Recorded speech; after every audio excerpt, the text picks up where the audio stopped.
Iniimbestigahan na ng Bureau of Customs ang luxury car na nahagip sa umano'y expose video ni Rizaldico. Kasunod yan ng ulat ng Billionaire News Channel kung saan natukoy ng aming team ang official documents ng nasabing sasakyan. Sold and registered ito sa Socali Trading mula December 18, 2024 mula sa importer na Brilliance Auto Corporation. Matatanda ang inilahad namin na na-trace ang registered address ng Socali Trading sa building mismo ng networking company na Front Row. Co-founder nito ang celebrity at dating kongresista na si Billionario Sam Versosa. Ang kumpanyang Modena Motorsports Incorporated ang nag-iisang authorized distributor ng sasakyang Maserati sa buong bansa. Ilang beses naming sinubukan kunin ang panig ni Versosa pero hindi ito kailanman tumugon sa aming mga mensahe. Kumonsulta kami sa ilang mga abogado at opisyal ng pamahalaan na may sapat na kaalaman pagdating sa kalakaran ng luxury car importation. Tumanggi silang magpakilala pero ayon sa sources na aming kinonsulta, indikasyon ng conduction sticker na dumaan mismo mula sa kumpanyang Maserati patungong authorized distributor ang nasabing sasakyan. Muling nakakuha ang Billionaire News Channel ng ilan pang transaction documents. Sa isang BOC document, direkta ang importation ng kumpanyang Brilliance Auto Corporation sa kumpanyang Maserati mula sa Modena, Italy. Nakuha rin namin mismo ang invoice ng Maserati sa Brilliance Auto para sa naturang sasakyan. April 18,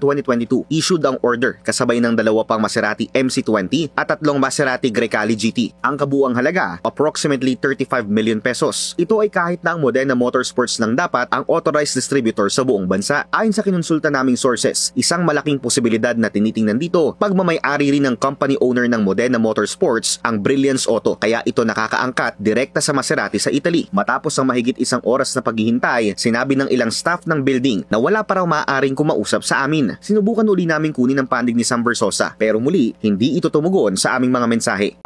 Turuan sila ng leksyon.